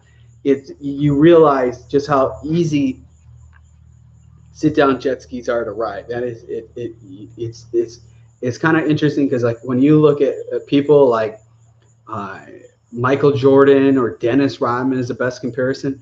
When they first started playing in basketball, I was gonna say basketball, they weren't good at all. They actually were like, I think Dennis Rodman, they told him like give up, and they told Michael Jordan to give up. And you look at where both those are two being from, I used to live in Chicago. Bulls were the thing, and those people, a lot of it is they had talent, but it took a long time. I know, like even I think Michael Jordan, I don't think he played even high school basketball. It wasn't to college, and everything is just practice. Nobody's going to get on something and be some pro. It's not, especially with those stand-ups. It's every time I go out there, I'm learning and getting better, and that's what I think is so much fun. Let's see. All right. Russell asked, got 2 Yamaha FX SVHOs, was riding at the point of Destin last weekend. Ski died, turned over fine, but won't start. Sounds like starter isn't turning the motor over. Any advice? I think the best advice, if you have a warranty, take advantage of the warranty and get it looked at, because it could be a million things. I think there was like one guy told me he had issues with like a Sea-Doo, and it ended up being one of those like, forgot what it was. I think his supercharger exploded and it was stock. I'm like, he was messing me, and I'm like, I have no clue. It could be a million things. And he's like, it's the supercharger exploded, and it wasn't even like I wouldn't even have said that as a thing. I'm like, oh my gosh, they're doing that. Oh, it's crazy. Eric said, yeah, I was thinking about a Yamaha too. Thanks. Yamaha, I'm telling you, Yamaha is reliable. It's kind of like what their goal is when they're making stuff, is making reliable stuff. When I had my original jet ski, 1997 Yamaha Waverunner 700, I had that thing. I sold it a couple of years ago. So I had that thing for a long time, and it never had any issues. I kind of regret selling it, because when I was moving down here, I'm like, oh, I need this old ski. And the thing was just so reliable, and it was just like, it had no issues. It just was really beat up because it was left outside. My parents own a lake house up north. So it was left out always during the summer, not in the winter. And that's why I've learned my lesson with that, is when you leave stuff out and it's real nice to get access to, it's just the sun, UV light, and all that just tears stuff apart. It's definitely nice to keep stuff garage kept. And I have like a fan running in here. There's no moisture in anything. Everything's good. Ricky said, why not go pro ski, dude? GoPro ski dude. I don't know what that was gonna. John, let's run them stock RXT-X versus Yamaha. I hit 77 miles per hour the other day. Like I said, the GPS on your Speedo for your Sea-Doo is not accurate. You'd be shocked. I'll go ride yours and have my handheld GPS, and you'll find that you're not doing as fast as you're doing. You'll be like really shocked. Just because it comes stock with the GPS does not mean it's accurate. It matters how many satellites are working off that GPS. But I'm telling you that when I put a handheld military grade Garmin GPS on me, it is not accurate once you actually start moving quite quick with those. The dash was saying one thing, and it's actually was going a lot slower.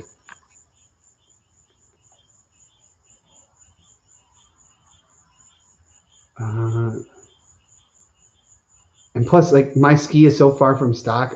Like, who cares about stock? I mean, that's just like silly. I mean, somebody could come and spend like 15 grand in their ski and could be like the fastest in the world, but what does that have to do with anything? You know?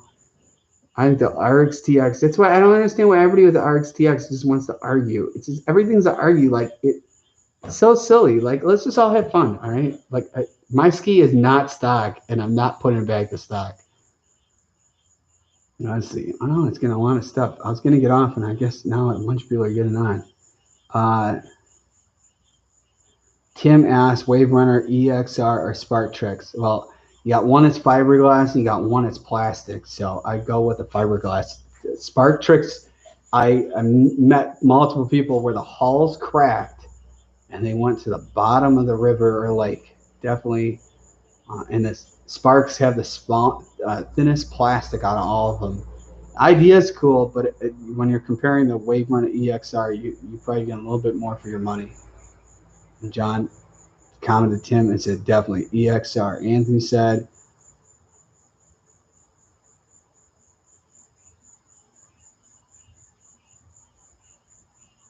asked, do you fall off Yamaha or Sea-Doo? I've never fallen off the jet ski. I've come pretty close, but I got grippy seats. I'm not falling off. Yeah, he spelled something wrong. He said Yati. I was like, what is the Yati? No, I've never fallen off. And I have really grippy seats. I've had pretty close where I thought I was going to get thrown off, but no, I have not been thrown off.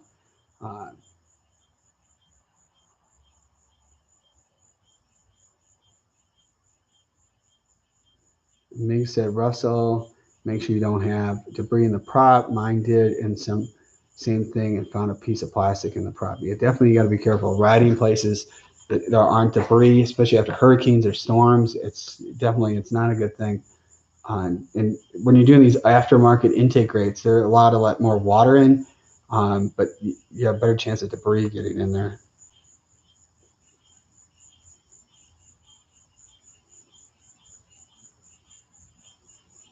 Ricky said, I like a race car driver in a runabout. Let's see. Captain asked, what are you asking for the Sea-Doo? I'm asking $18,000, and it has a lot of extras in it. Really nice ski. I have more recent posts on my Instagram, Am_Beowulf. It has all the specs of what's all done to it, and a little write-up. It has photos.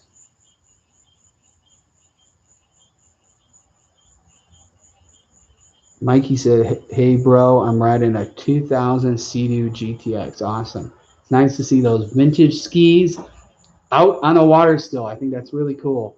I think it's neat. Sometimes the older stuff is more reliable than the newer stuff.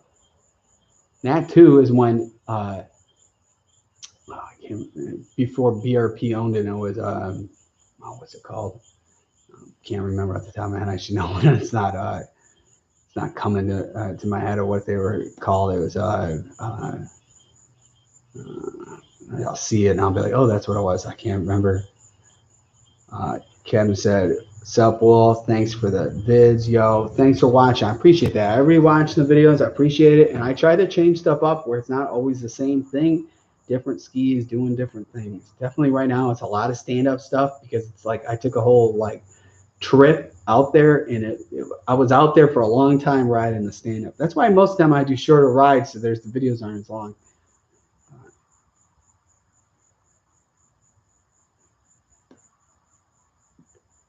Let's see. Russell said, Mig, will the starter turnover perfect even with something in the prop? Definitely, if there's something in the prop, you do not want to keep on hitting that emission because you'll really rack up your engine. If something gets in there and you try to start once, it can't turn over, I would not suggest doing anything more. And then I would definitely jump out if you're in safe conditions of an area where something will not eat you, and definitely jump in and stick your hand around there and see if something's there with the ski not running.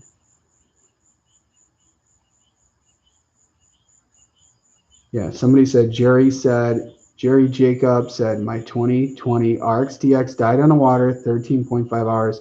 Supercharger toasted, bunch of BS. I'm telling you guys, you guys are going to see all these diehard Sea-Doo people.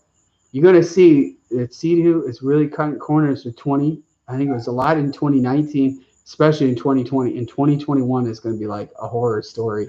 And you heard it first. I am Beowulf, and I'm not trying to be a hater. I'm stating facts. And because I see stuff like this where somebody has spent a lot of money on the machine, and these superchargers are having issues. And that's another good big plus with Yamaha. They use the brand HKS. And if you don't know what HKS is, Google it. And they've been around for a long time, from Japan, making fast Japanese cars. Definitely a cool thing.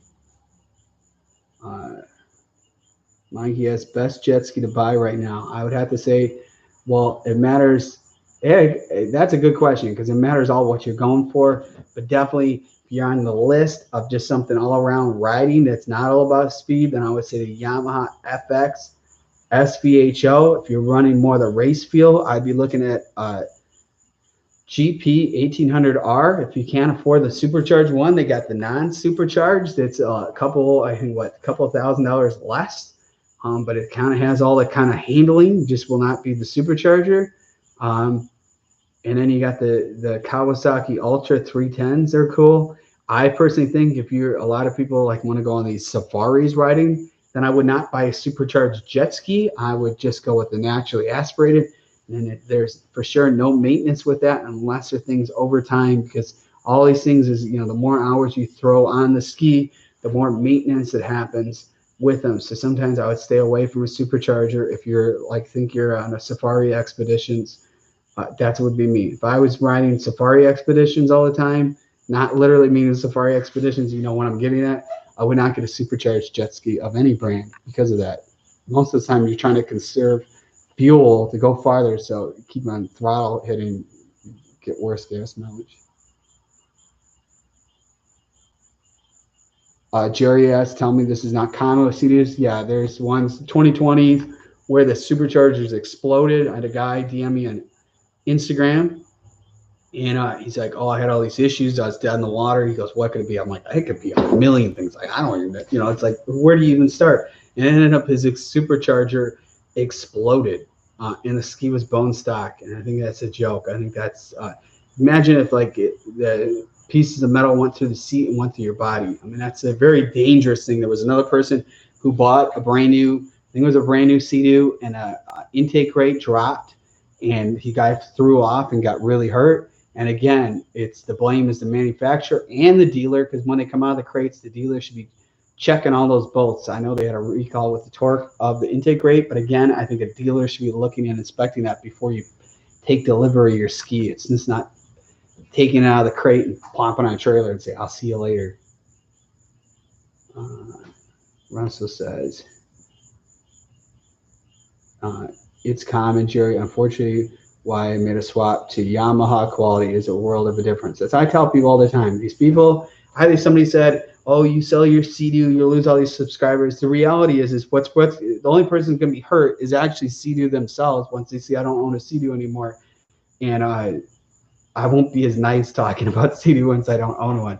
I think my Sea-Doo is nice. I don't think there's anything wrong. I think 2018 was a good year to buy. Plus, it's before they had the crummy, the 2019s and up had the crummy dash. It's shared through like the four-wheelers and the snowmobiles and the side-by-sides where it shows headlights, and it's obviously a jet ski. There's no headlights on it. It's just so, I just find that real cheap, and I don't understand when people, if you look at the Yamaha FX SVHO, I'll say this a million times, they got a touchscreen digital dash. Everything's like real, and it's made for jet ski. It's not sharing from another product of their lineup.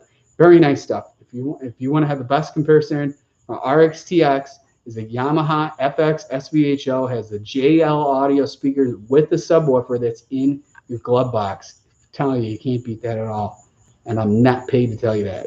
That's just facts. I'll tell you, if that was out when I bought the RXT-X, I would never have bought the RXT-X. I'd been like, forget that. And when I bought all of my Sea-Doo stuff, recent stuff, it was all from a dealer that only sold Sea-Doo, so you didn't have that comparison. I got sucked into the marketing of Sea-Doo where I should have seen what else is out there.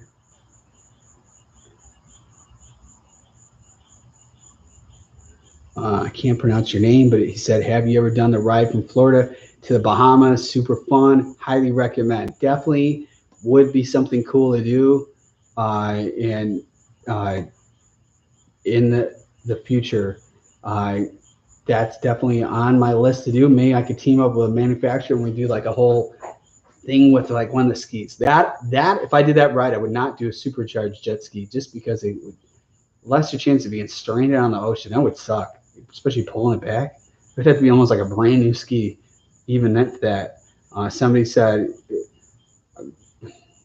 it's a no-brainer. Riva racing all day. Been there, done that with the other person.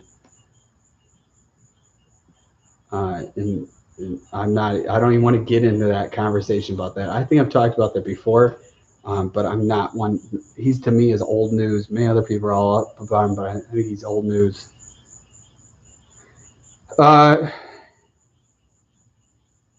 Jerry said nothing against Yamaha, not big on the look. A lot of it, if you take apart your RXT-X, it's just a body kit, and you have half your ski missing on you. So you got to look at the design of stuff, the platform on the back, how it bolts in. Since the whole design is like not a good design. You have half your ski missing, and then when you have like for example, when you look at here, we'll show a quick thing. The Yamaha. This is all Hall here.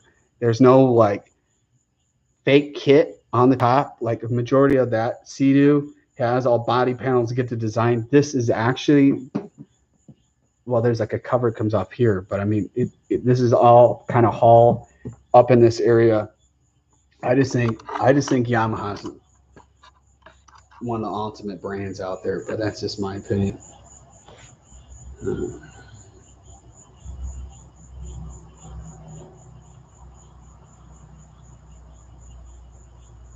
Jerry said my 2018 GTX 230, no supercharged problem, 65 hours.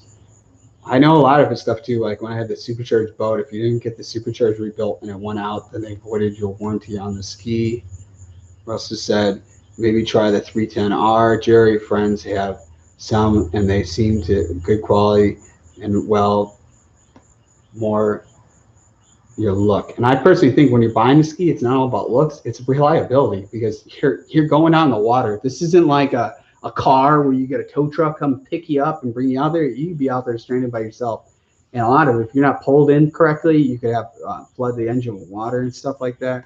It's definitely you'd rather be out riding and not have a wrench in. A lot of these dealers, when it's the summer, it's their hot season, and maintenance can take a long time, and that's where warranties sometimes don't pay off. So that's stuff to look at when you're buying stuff.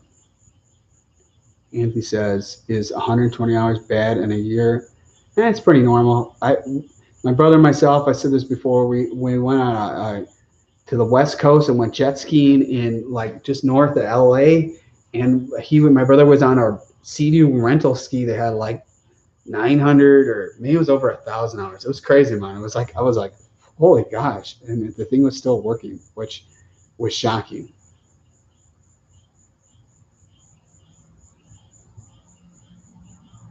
Anthony said, what do you think is the time for a new jet ski with those hours? I think you could ride one as long as you want, as long as you have the money to fix stuff. I don't think, to be honest, like if I really didn't want to get into something else and I wasn't doing YouTube videos, I'd probably keep my Yamaha for a long time. Maybe have like a couple thousand hours on it is what I would do. That's just my opinion. Sometimes you want to keep stuff fresh, get newer stuff out there.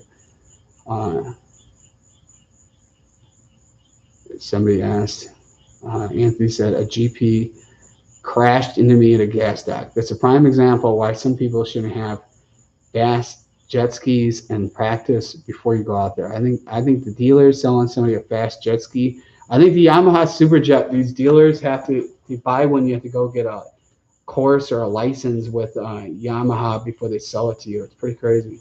But I don't know. If you can't have a bunch of cash, I think somebody would still sell it to you.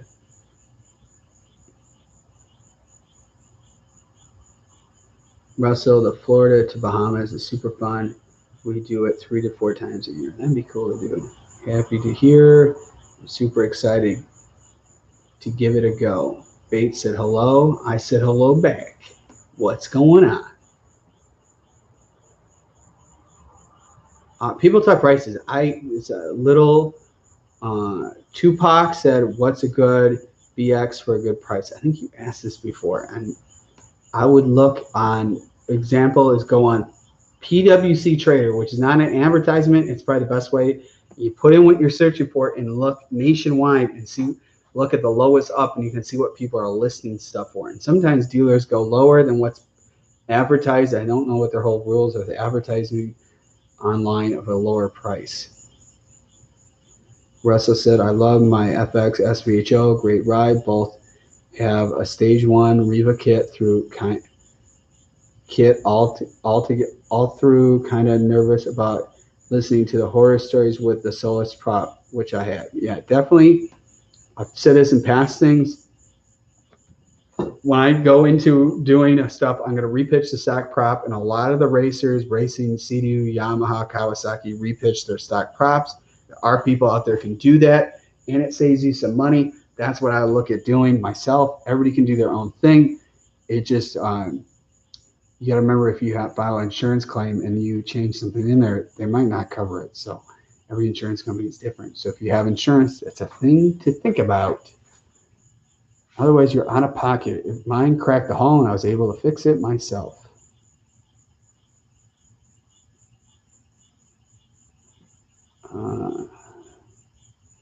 Ricky says, why not saying how much HP, what's with Yamaha? I'm not sure what you mean. I think they show what their HP is. I think the big difference is you got Yamaha, it's a 4-cylinder.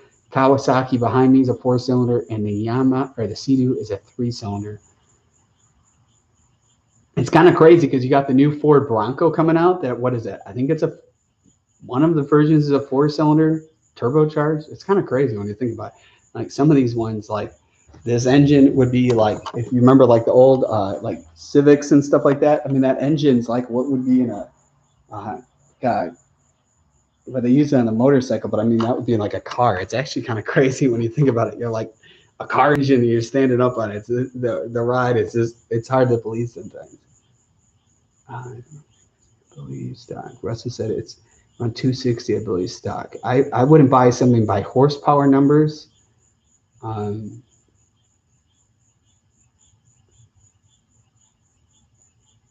Bates said I'll be going down to Myrtle Beach soon. Do you want to ride together? Yes. DM me on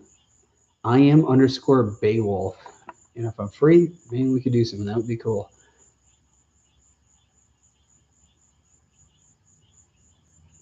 Cooper asked, do you know how much it costs to rebuild a supercharger on a jet ski?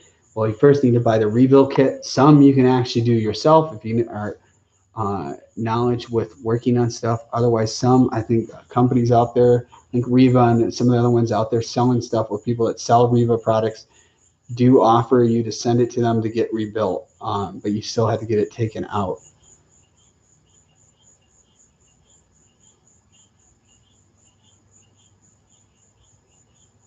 Bait asks, how do you think you could have made the RXT-X 300? Also, how fast do you think you can make the GP? I think there was somebody who just posted, I saw on Facebook, the guy was doing, I think on a Kawasaki, where he fell off at 77 and he broke his leg in multiple positions. And then he had to sell his Yamaha Superjet because there was no way. I think the doctor said he could never ride again, and he did not crash being on a stand-up.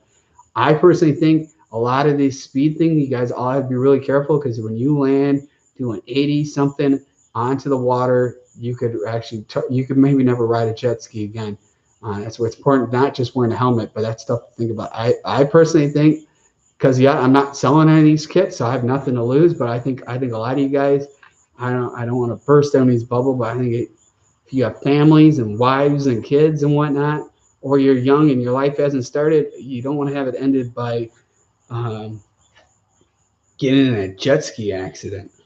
I think it's like the same motorcycles. They're fun to go fast, but you got to worry about cars and stuff like that. Here, it's you fall off. I mean, I've seen the posts. I've seen people, like one guy fell and he had like all his neck surgery. I mean, and who wants to be in that mess? So I think you got to be real careful, because something happens going that fast and you go flying off. I mean, you might be lucky to ride again, or you might not be lucky to do anything in life again. It would really suck. But yeah, speed's cool, but I just think you got to be a little careful. And I don't want to sound like that Debbie Downer with it, but I like to make stuff be a reality, because I don't want to be like seeing somebody get hurt. That's terrible. Or you have to sell your ski because doctor says you can't ride again. That would be, to me, if somebody told me that, that would be heartbreaking. Somebody said I can't ride jet ski again, I'd be very upset. But any of those, you can make them as fast as you want by how much money you want to spend. But the faster you make it, the less reliable they are. It's funny, like when I race cars, when I raced the Viper Comp Coupe, I was sponsored by Dodge, but I had other big sponsors with that. But the one when we were doing testing, the Viper engine had a malfunction, and we had to buy a new Viper engine, and the Viper engine, race engine, was like $25,000, and it came out of my own pocket. And that's, I just know from race cars. I had racing Formula BMW, and I was at the Formula One race in Indianapolis, and we're going. I think it was the first lap, not even going to the first lap, and the engine went out. I think the timing chain broke, and I could not finish the race. And I was, and the race just started. I was like heartbroken. I just know. The more you do stuff, the lesser the engine life will be. And that's just from what I know from experience.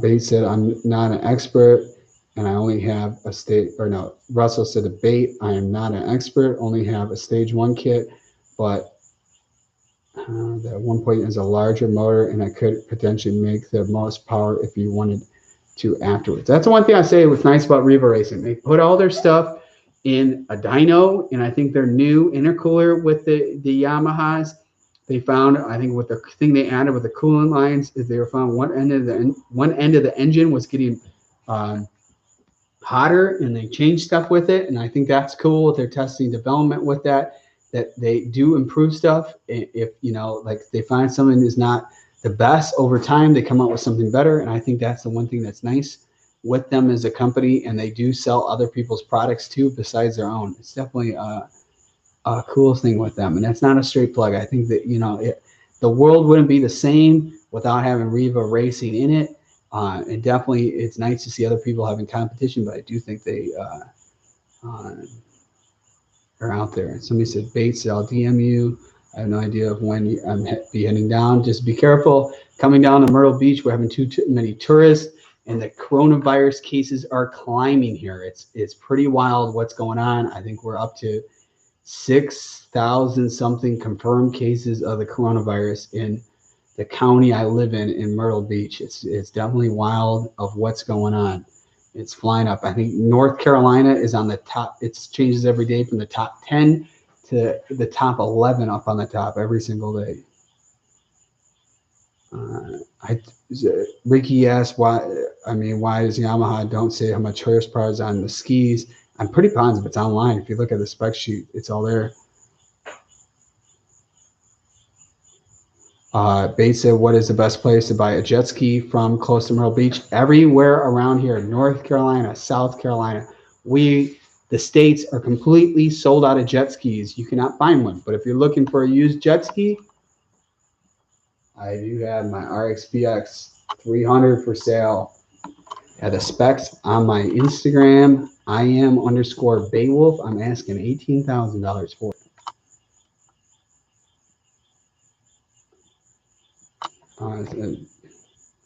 Demented said I have a 2015 215. That's a tongue twister. 2015 215 GTX limited with the stage 1 Reva kit.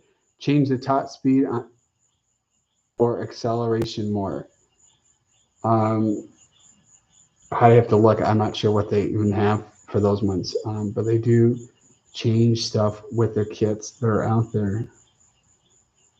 Somebody asked how much for your jet ski. I'm asking $18,000, and he said, okay, that's a good price. Check your DM. I will check my DM.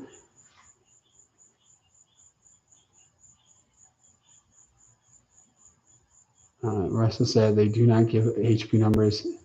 Beowulf, it's accurate from research online. It's around 260-ish. I thought they had it on there. Maybe I thought it's even in the owner's manual, but I may be wrong. I don't think I've ever even read the owner's manual.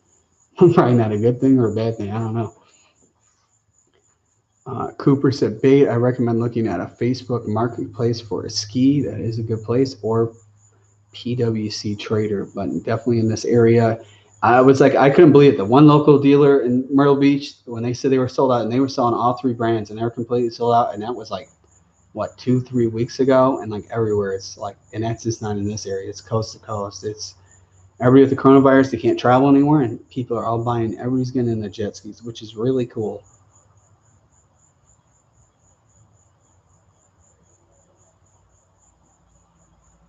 Yeah, somebody said, Russell said, or no, wait, I'm jumping. Oh, hang on. Man, these things are jumping where I couldn't see.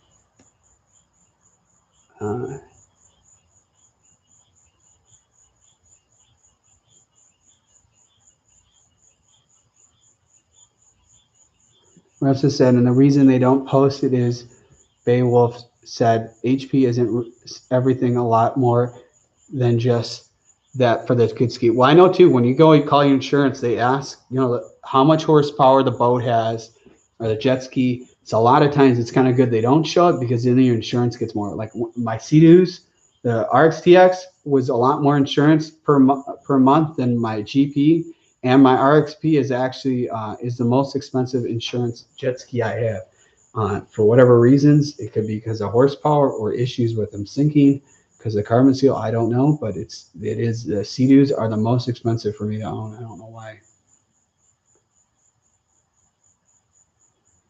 Ricky said, would you risk going alone in the ocean with your RXP-X with all the sinking problems? It's funny because it's like last year and the year before, I was going alone in the Sea-Doo all the time in the ocean and then like around great white sharks in the area and stuff like that. And like now, maybe I just like I got reality of being smart. Like I would not go in the ocean. I wouldn't go in the ocean at all with the Sea-Doo,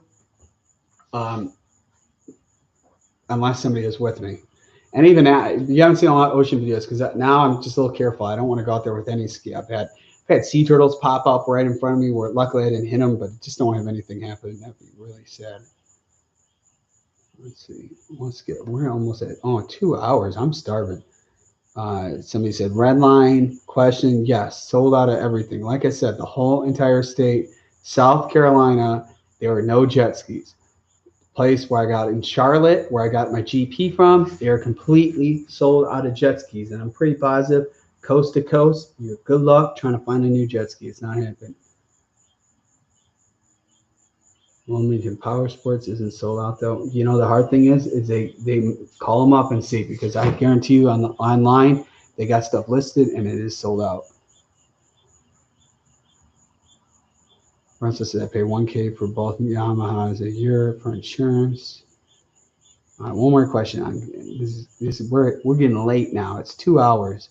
Let's see. So stage 1 kit for a model ski comes with an intake grate Solus prop, competition kit with a pump wedge.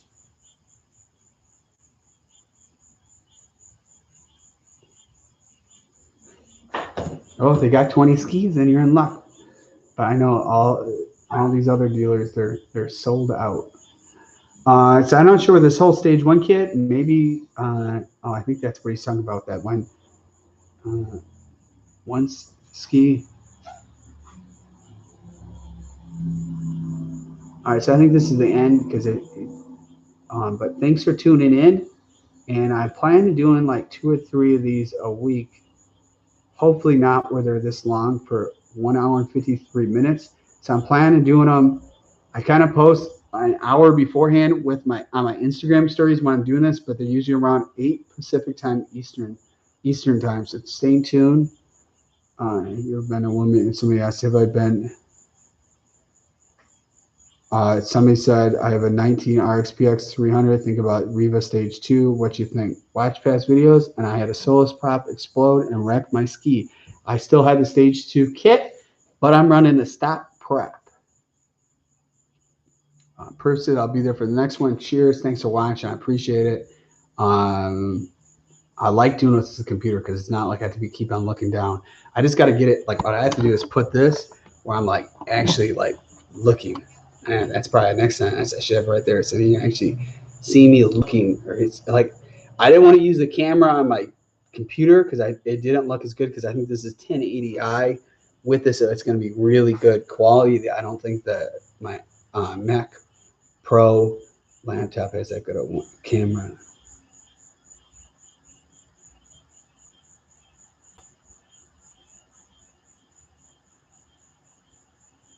So I'm just looking what the light.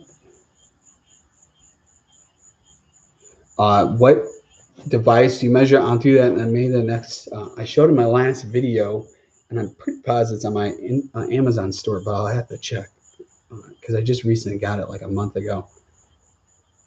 Yeah, the phone GPS, well, you don't want to lose your phone in the water. This one thing I have is exactly what the military use to get deployed.